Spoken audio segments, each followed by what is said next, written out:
Shalom, sean nuevamente bienvenidos a este espacio de Torah. En esta ocasión queremos compartir con ustedes la historia de un rabino muy importante. Su nombre es Israel Abu Hatzira y fue conocido en el pueblo judío como Baba Sali. Este rabino nació en Marruecos en el año 1889 del calendario gregoriano, y en Marruecos él era parte de una familia de rabinos, de legisladores, y llevó a cabo sus estudios judíos. Se convirtió en rabino y en juez de asuntos judíos. Juzgaba asuntos monetarios, civiles, dentro de las comunidades judías.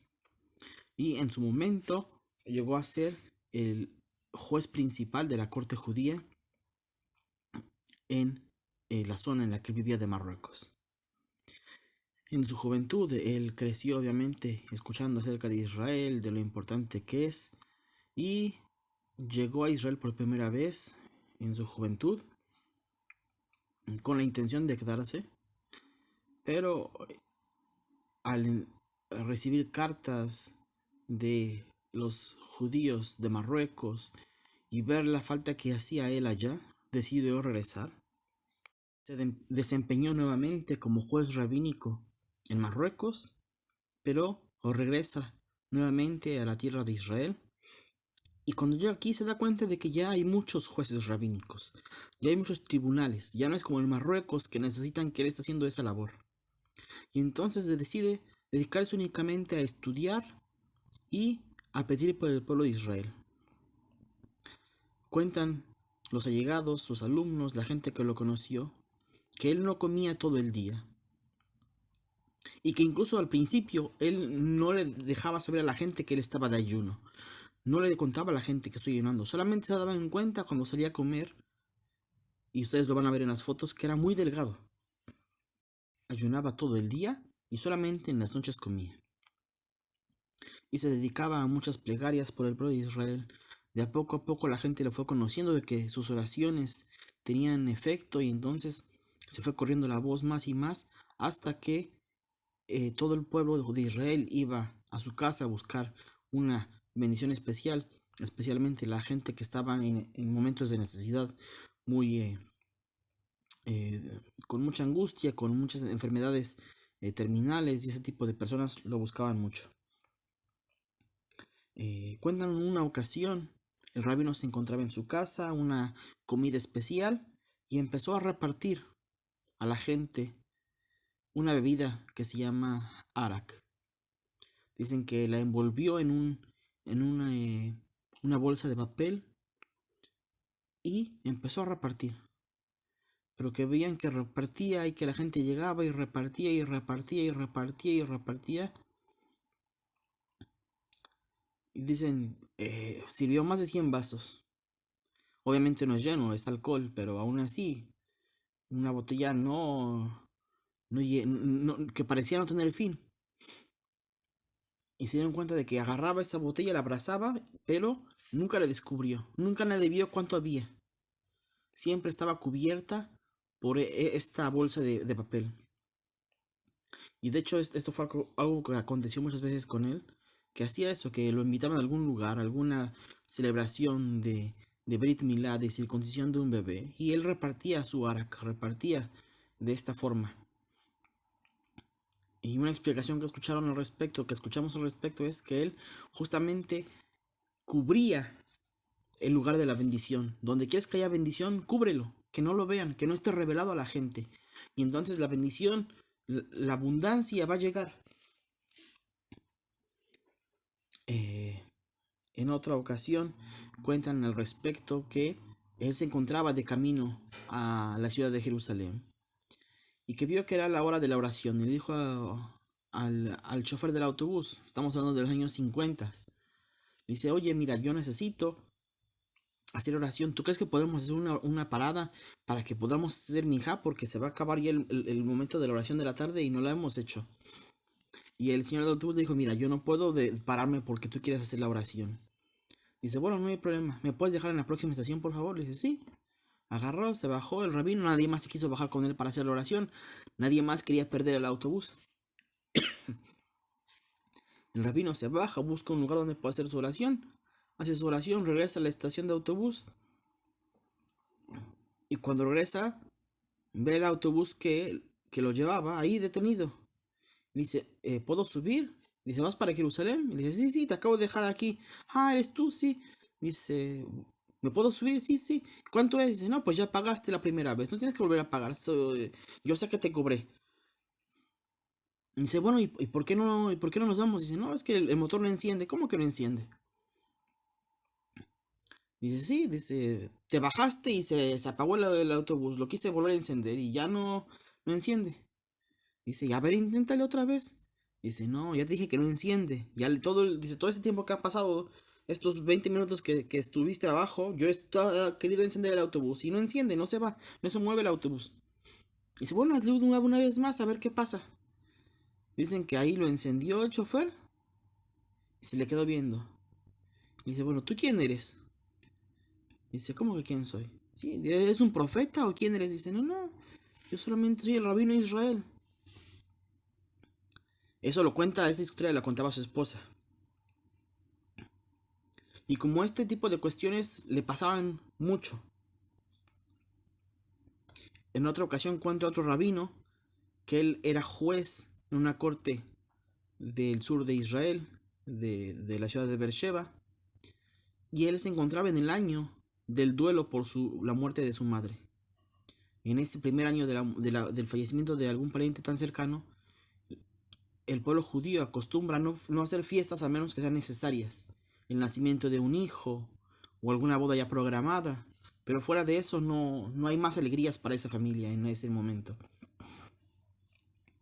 Así que el rabino Israel Bujatzira lo manda a llamar. Le dice, por favor, le dijo a uno de sus ayudantes, por favor ve a llamar al rabino tal a su casa, ve a llamarlo y dile que lo necesito aquí en la casa, que tengo tal celebración. Va el enviado con el rabino y le dice, el rabino Israel Bujatzira, el babasali te está llamando que vayas a su casa. Le dice, no puedo, estoy en el año de mi madre, del año de duelo de mi madre, y no puedo asistir a ninguna celebración. El ayudante regresa con el rabino y dice, es que dice que está en el año del duelo de su madre, dile que lo necesito que venga y no vengas hasta que no lo traigas.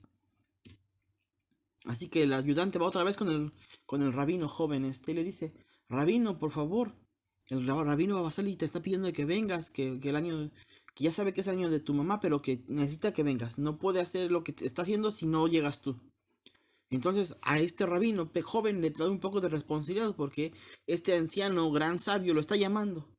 Dice, bueno, voy a ir para ver qué es lo que quiere conmigo. Lo llama y dice, ven, quiero que te sientes conmigo acá y que digas conmigo salud.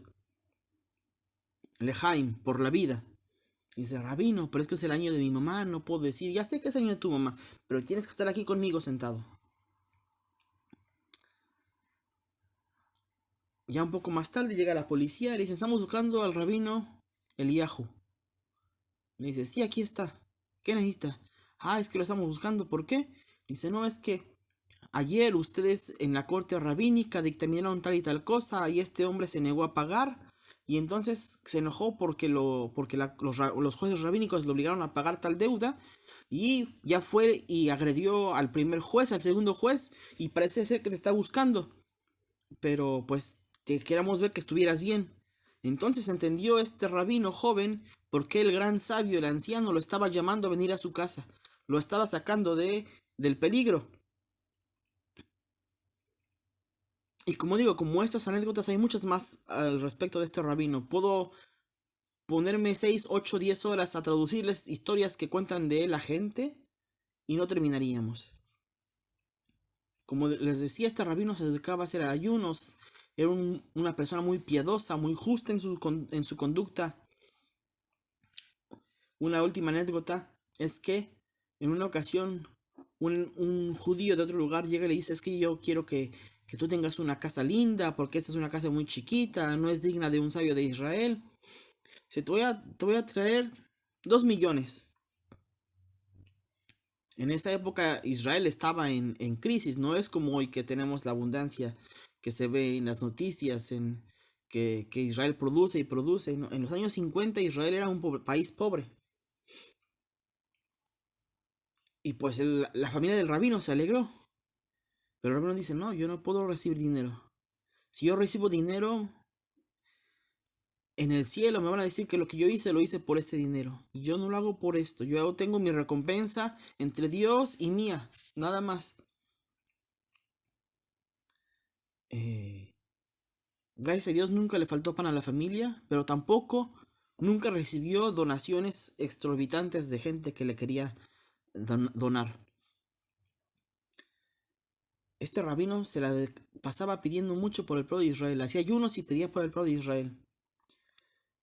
Hacía oraciones día y noche por el pueblo de Israel. Como les contaba al principio, él nunca revelaba a la gente que él hacía ayuno. Y cuando se empezaba a revelar que él era famoso, él se metía en un desván, no salía en una semana, se metía a comida con él. Cuando los hijos preguntaban dónde está, la mamá decía, papá salió de viaje, regresa la próxima semana. Ni los hijos lo veían esa semana. Él estaba estudiando, comía lo necesario. Y también la gente de fuera decían, el rabino no está, salió. Así no venían tanto a pedirle, pero hubo un momento en el que él se dio cuenta de que ya no podía esquivar al pueblo, ya no podía esquivar a la gente, tenía que atender a las necesidades del pueblo. Y yo creo que eso es la razón por la que Hashem le daba esta fuerza, por la que le daba este don, de que donde pusiera su mano, donde diera una bendición, se cumplía lo que él decía. Porque él no lo hacía por un interés personal, él lo hacía por la gente, lo hacía por el bienestar del pueblo de Israel.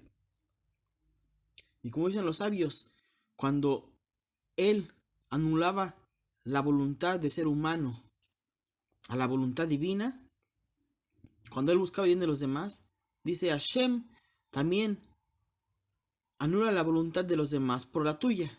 Y por eso es que él podía hacer ese tipo de peticiones, hacer ese tipo de oraciones y cumplirse al pie de la letra como él decía.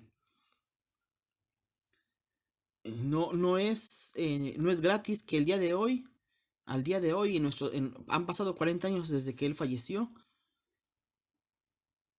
y las fechas que tienen que ver con él se rememoran. El pueblo va a donde estudiaba, a su aldea, al lugar en el que fue enterrado, porque era un rabino muy especial. Un rabino que ustedes lo veían humilde, lo ven en las imágenes, sencillo, se cubría de todo, los ojos. Ese es un verdadero cabalista. No revelaba secretos de la gente, no hablaba de más, hacía ayunos de palabras, no hablaba nada vano en todo el día, solamente permitía a sus labios salir textos de Torah, enseñanzas de la Torah. Y no iba preguntando con la gente, ¿y qué pasó? ¿Qué dicen las noticias? El periódico fulanito, ¿y qué pasó con Menganito y sus hijos? ¿Cómo están? No se dedicaba a ese tipo de charlas. Se dedicaba a ayudar a la gente a entender mejor los textos de la Torah, se dedicaba a estudiar mejor los textos de la Torah y a pedir en general por los demás. No pedía para él, sino por los demás. Y esa fue la cualidad que lo hizo destacar en el pueblo de Israel, sus oraciones. Y Beshat Hashem, que se levanten muchos sabios más como él dentro del pueblo de Israel, dentro de su familia, que tanta falta nos hacen en este día, líderes que sean faros de luz para el pueblo de Israel y para el mundo en esta época de confusión, en esta época donde todo mundo dice lo que es correcto y de poco a poco se van perdiendo los valores en el mundo. Esperamos que nos acompañen para un próximo estudio de Torah, que se encuentren bien donde quiera que nos acompañen, que tengan buenas noticias, refuah shlema para el pueblo de Israel, donde quiera que se encuentre y para las naciones de la tierra, donde quiera que nos acompañen. Hasta un próximo encuentro de Torah. Shalom.